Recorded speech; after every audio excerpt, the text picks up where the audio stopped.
All right. Are you all able to see my screen? Yeah, we can see it. Okay, perfect. All right, so we are going to get started. So thank you, everyone. If you haven't shared in the chat, Dan, I actually am able to see the chat feature, which is really great. I didn't think I was going to be able to. So it seems like we've got a really good mix of club leaders, USG leadership, some involvement coaches in the room. So thank you all for being here, and welcome to Leading with Your Values. So my name is Samantha Thompson. I am an associate director in student engagement and activities, and I'm going to be spending a little bit of time with you today. So as I'm sure, I popped in and out of the keynote. I wasn't able to stay the whole time, but I'm sure for those of you that participated in the keynote, you know the theme of this year's leadership conference is leading by your mission and values. So we're just looking to have a conversation about values and how they can influence your leadership. And we're just gonna talk through that a little bit and do some brainstorming and some activities today to help give you some skills and give you some insight into your personal values and how that can affect you as a leader and can support you and provide you with direction as a leader. So I myself was a student leader when I was in college. I had a number of leadership positions, and for me, it really was important to figure out who I was and why I was choosing to step into leadership positions, and really figuring out, what was my why. So I had, leadership positions on large scale women's organizations on campus. I led an organization called the National Panhellenic Council, which oversaw 12 organizations and probably like 2,000 students, right? So really being able to identify what my personal values were and how those influenced my leadership was really important. So we're gonna talk through today. So I'm gonna do a quick poll. This is the first time I've ever done a poll. So I'm really hoping that it works. So just to kind of confirm, everyone that's in the room. So I'm gonna launch the poll and hopefully it will work. The poll has been launched. So feel free to answer what role you have within a student organization.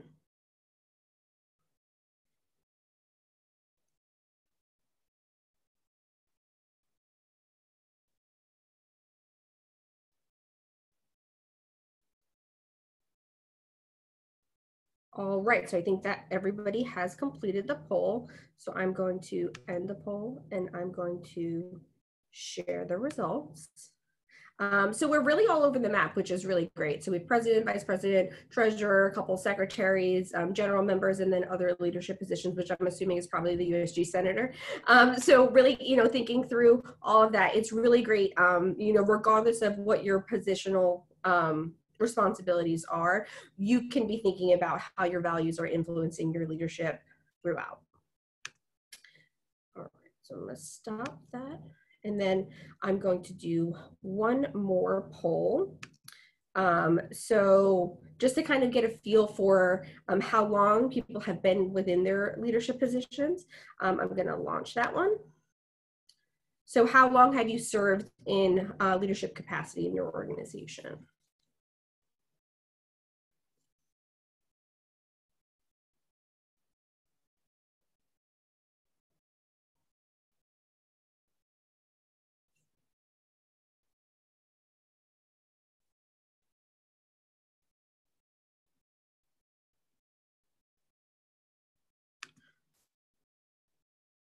All right, so everyone is in, and we're gonna share the results. So a lot of us are fairly new at leadership, which is great. So, some of us have 2 years of experience, 1 year. I'm new to my organization, or I'm a first-time leader, and I'm eager to learn. So I think that this is a really great session for you all. So we can start kind of exploring values and how that can be influencing you in your leadership. So thank you everyone for sharing. I'm gonna stop sharing the results. All right. So when we're thinking about today and what our goals of the presentation are, it's really to define what values are, identify our personal core values and how they drive our leadership, understanding the role of shared values on our student organization or the team that we're working with, right? So, this concept of my personal values and how that intersects with the shared values of my organization or the team values of the group that I'm working with. And then recognize and apply skills related to values-based leadership. So what are values? What comes to mind? I'm happy if you want to write in the chat if you feel more comfortable with that, or if anybody wants to unmute themselves and kind of give a brief definition of what values mean to them.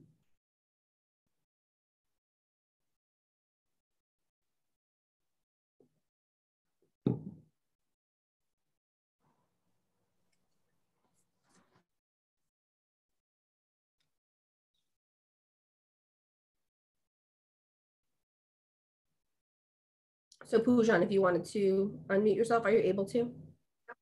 Yeah. So I think values are something that as we go forward with going to different experiences, we develop our values, and we further use those values to guide our decisions in whatever future positions or experiences that we go through. Great. Thank you for sharing. Did anybody else want to share?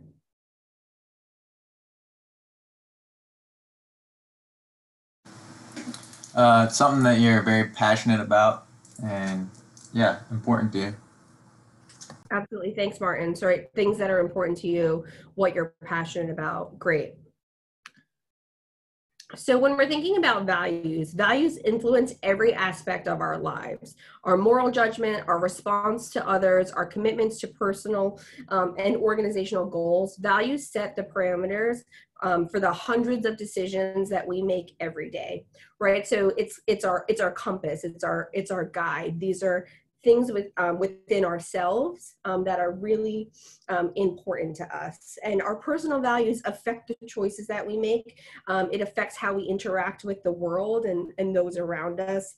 And we might not be fully aware of what our personal values are, or maybe we're not taking the time to think about what those values are and how they make us us, right? So this is just an exercise for us to kind of take a moment to really start thinking through, as a student leader within a student organization or somebody that's looking to potentially take on a leadership role, how can you identify your personal values and then allow those values to impact you in your decision making at a very basic level. It's just really important to understand what drives you and what your why is, and why are you doing what you're doing, why are you making the decisions that you're making, and what is influencing those decisions. So we're going to take a moment to identify our core values by taking a personal values assessment. So the assessment helps you identify your top 5 personal values. So basically there's 2 steps. It will ask you there's a large list of values. So choose at least 10 of those that resonate with you, and then it will kind of have you answer some additional questions of, this value versus this value to kind of determine what your top 5 are. So you can take the assessment by visiting personalvalue.es. I'm going to drop that in the chat as well. So if you all want to take about 5 minutes, I did it yesterday, it really only takes about 5 minutes to do that assessment. So when you are done, if you want to come back to the chat and drop what your top 5 are.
All right, so it looks like we're starting to get in some results. We'll just give it a couple more minutes.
All right, so what are some of our initial reactions to our top 5 values?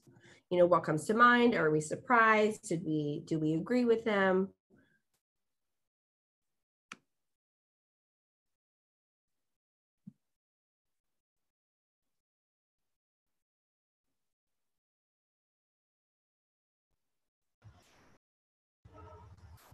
Definitely felt I was surprised. It was definitely difficult to pick through them. Such a long list, and having to pick which one you essentially value more was definitely difficult to see them ranked. Absolutely. I think, you know, when you have to make a decision of which of these two things that are very important to me, I have to choose which one is more important to me, or which one I value a little bit, you know, over the other. It's really difficult to decide, right? And I think for me, it's really interesting for my results. They're very one-sided. So if you look at mine are all very relationship oriented, right? So I have love, friendship, family, honesty, like, so clearly that was how I was feeling, you know, and that was how I was approaching my personal values, right? It was through the lens of relationships, right? So so I think some of you folks are a little bit more, you know, less one-sided than I am, which I think is great. And I think it's really, these are things that you can come back to, right? And it doesn't mean that things don't change over time, right? You know, there are certain things in our lives that may be super salient at certain points that might not be salient down the road. So I noticed a lot of us have health, you know, as a value, and that makes sense, right? In the world that we are living in, people are very conscious about their health and the health of others and the health of their friends and family. So it makes sense that that is a value that is rising to the top for a lot of us right now. Did anybody else want to share their reactions to their top 5?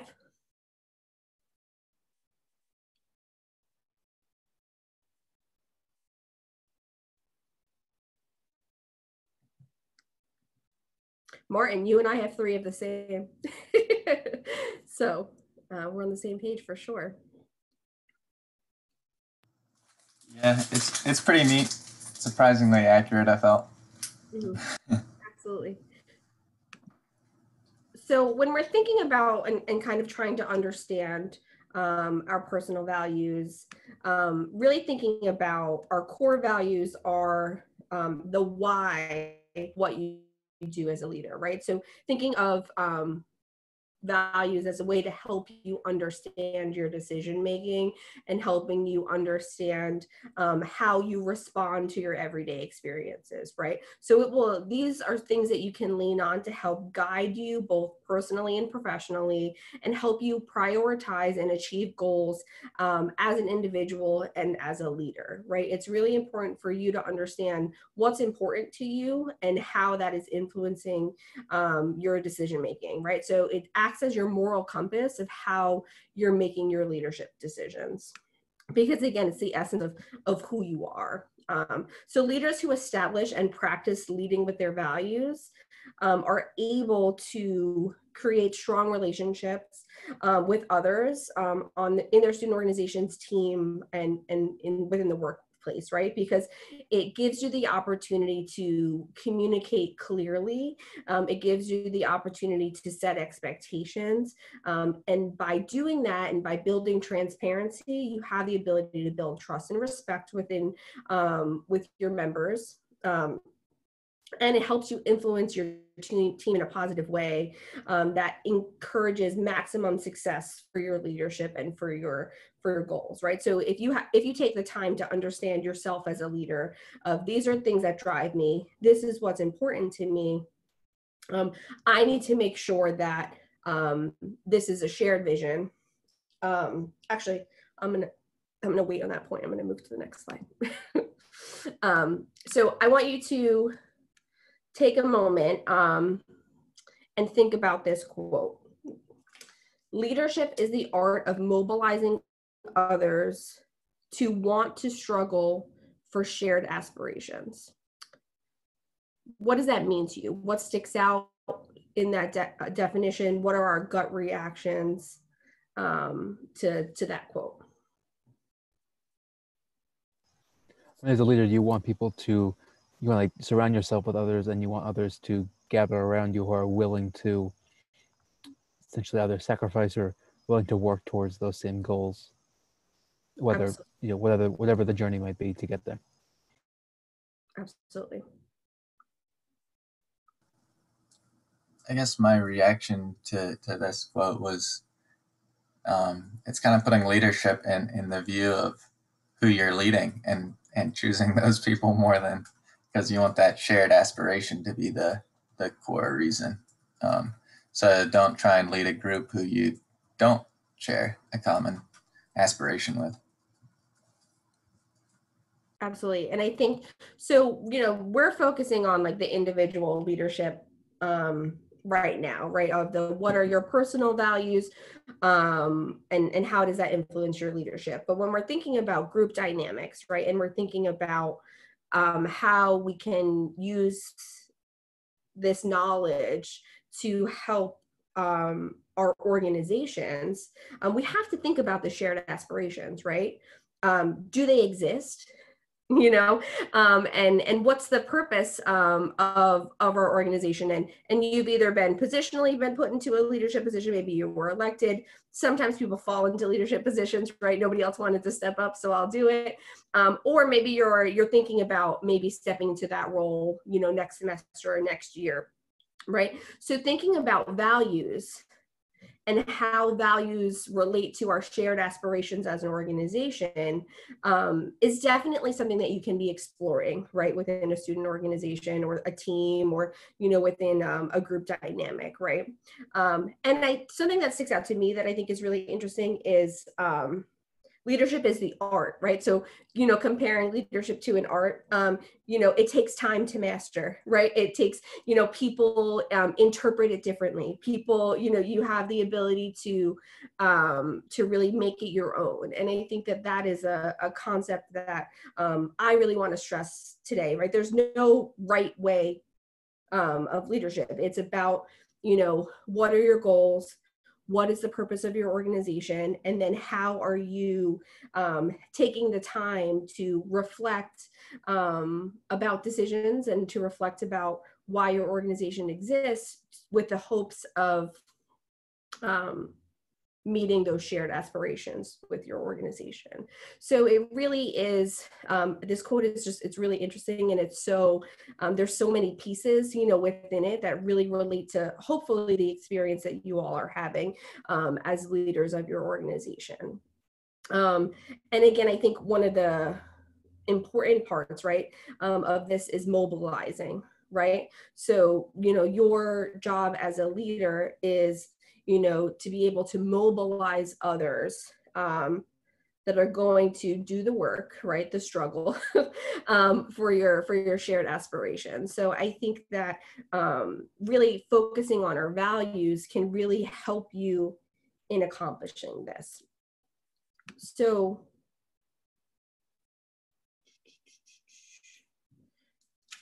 when we're thinking about how can I use my core values to lead and work with others, sorry, I'm just trying to move the chat, it's blocking my screen. It's leading with your why, right? So something that is super important is values congruence. And it's actually a term that I say a lot. I work with fraternities and sororities, so, you know, they're values-based organizations. So when we're talking about values congruence, are your actions aligning with your values, right? Is, you know, what you're saying and what you're doing, are you modeling the way of leadership? And are you following through on your commitments, right? So taking the time to figure out what your why is really important, so that you can check yourself throughout the year, that you can take some time, maybe at an executive board meeting or maybe at a retreat, to say, is what we're doing aligning with what we said we were going to do? Is, you know, are our actions, or are my actions as a leader, if I've set up the expectation that I believe in X, Y, and Z, and these are my goals, is, you know, am I following through on that? And this gives you the opportunity to really kind of take some time to reflect. And it really is a way for you to kind of continue to grow throughout your leadership experience. And then it's really important to, you know, personal values aside, get your organizations involved as well, right? So this is something that you can do with your entire organization and try and figure out, you know, okay, now we have this, everybody's aware of what their personal values are, right? How do our personal values relate to our organization mission? There's actually another session I think that's going to be about organization missions, but, you know, how do those intersect? And then what's important to us as individuals and as leaders and as organization members? And then using that to kind of think through what your organization is doing, right? Are we on the right path? Have we been doing things for years that is no longer relevant to our members, right? If that's something that maybe people cared about 5 years ago, and it's something that has been inherited and passed down, but it's really not aligning with why your organization currently exists, you can lean on your values to help make some of those difficult decisions, right? And you can lean on the shared values of your organization to make some of those changes and help justify some of that decision making. So creating goals that are centered around your shared values is really important and can help your organization be very impactful, while also allowing your organization members to feel included in the decision making, right? So there's a lot of ways that you, and as leaders, can lean into this concept of values, lean into the concept of core values, of how that will affect your decision making, but also the, you know, kind of driving the direction in which your organization is going. So again, these are things that you can be utilizing. These are, you know, you can have a conversation at a general body meeting. You can plan a retreat based on trying to identify what your organization values are. And it really can kind of allow you to move through that process and really start to think critically about values and how they intersect with your leadership. So these are just kind of some debriefing question. So, why is it important for you to know your personal values? How can you apply values to being a better leader? I feel like we talked about the first one a little bit. So let's talk about the second one. How can you apply your values to be a better leader? So if anybody wants to think about maybe your top 5 and something that, how you might integrate one of those values into your leadership decision making.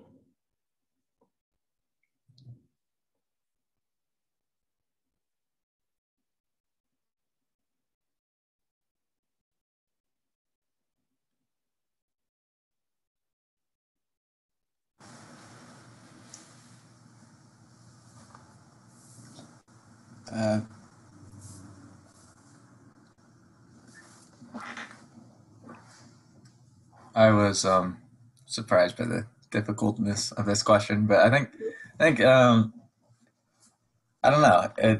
When we lead to be motivated by the same thing, I guess it would start with having that conversation with your e-board, with the students you're leading, with your general body. And I mean, maybe it's not like what the ideas that you personally hold, but if you can agree on what your club is representing, I think that would be like one thing I take from this presentation is have that discussion with our club, and in that way, all be focused on the same thing, and then you'll know where you're going and how to lead the club toward that goal. Absolutely. So this is something, Martin, when we're thinking about, okay, so how are we transitioning from personal to organizational values, right? So you can use this tool to set the stage for that next conversation, right? So we can have our members do the personal inventory, conversations about what personal values mean, right? And then maybe at our next meeting say, okay, so everybody kind of understands their personal values and things like that, right? Let's transition into group values and write all the words on the board and kind of go through and kind of do the same thing, right? Where you can kind of, as an organization, try and maybe you pick 10, right? You don't have to pick 5, right? And really try and say like, okay, if we're doing this as an organization, where do we fall? What's important to us? And then that just gives insight to the leadership of, this is what's motivating my membership, right? This is in relation to our organization. These are things that they care about. And if transparency, right, or something like that comes out as a really top priority, then that's really helpful for you as a leader to know, right? So, sending out minutes and making sure people know what the e-board's talking about and really going through some of those motions, I think can be really successful in helping you apply the values to those that you're leading, right? I'm getting some head nods, so great. Perfect. And again, I think that when we're switching into the motivation question, right, it's hard to know how to motivate your membership if you don't know what they care about. So things that I always say when we're talking about, oh, we're having trouble getting people to come to meetings, or no one's speaking, or you can really lean on your values and doing some of those exercises to understand what's motivating your members, right? So if you understand what's motivating your members, you can be strategic about the decisions that you're making. And you can set up incentives that are connected to those values that can then help motivate whatever your end goal is, right? So if your end goal is, okay, we don't have enough people stepping into leadership positions. Okay, well, what are some of those barriers, right? And how can we identify some of those to really be able to motivate individuals to step up? So do we, they are, let's say, trust is something that's really important, right, to our group. And that's one of the values that, really rose to the top. So, okay, how can we demonstrate as a leadership team that we trust our general members, right? Maybe that's by giving them responsibility, right? Maybe that's by giving them opportunities to step up. So really, thinking through how we can be navigating all of these things and can be applying this concept of values to creating what those shared aspirations are, if we're thinking about the quote that we used. So really, that's kind of where we're almost out of time. So I just wanted to leave a couple of minutes to allow for questions. If anybody has been thinking about anything through, we've got about 3 minutes left. I think I had it until 45. So what are we thinking? What are our burning questions?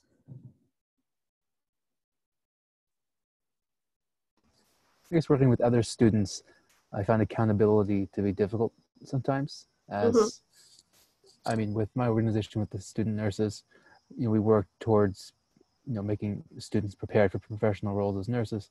So there's accountability in that sense of working towards becoming a professional. But even so, we have a range of students from undergrad as their junior year in their 20s, up to students who are now new professionals in their 40s. So accountability comes in all different ways, but sometimes finding accountability among general membership is difficult. So I didn't know if anyone had, following through with their roles or whatnot, if anyone had any comments on that. Yeah, I'll give the students a second to see if anybody has any good strategies for you.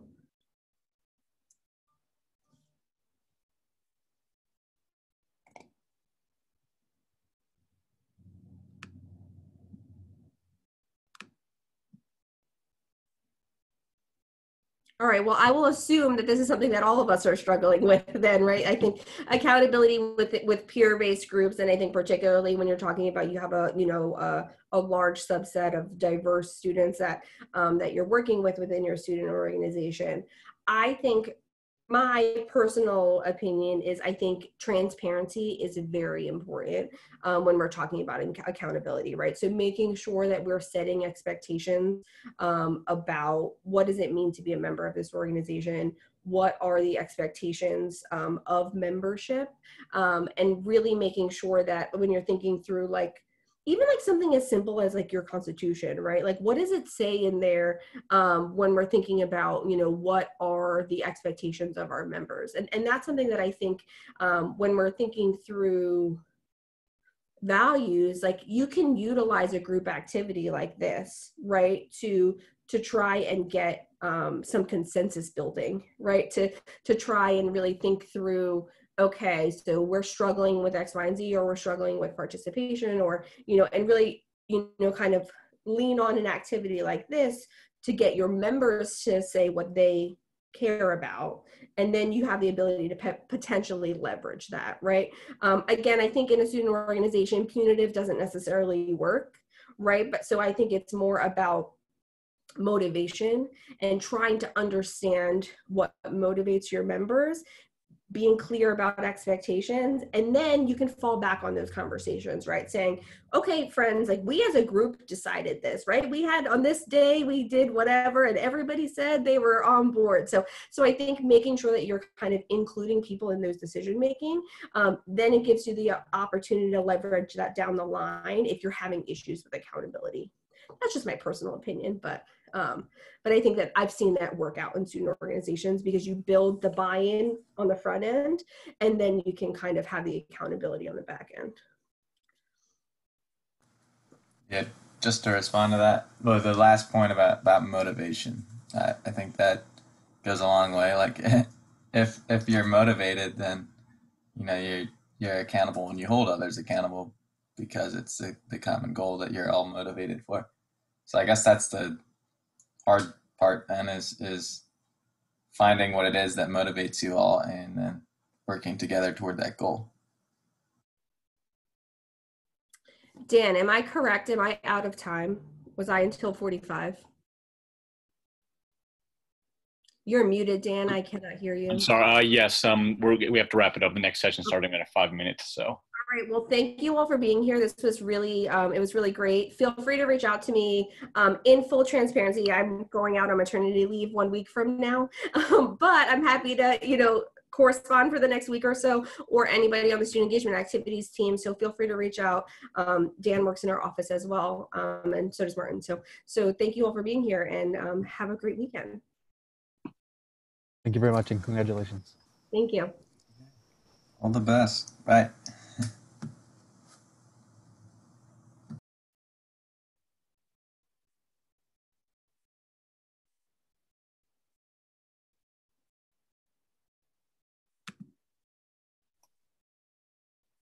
Okay, thank you, Sam. I have to get going to one of the next sessions, but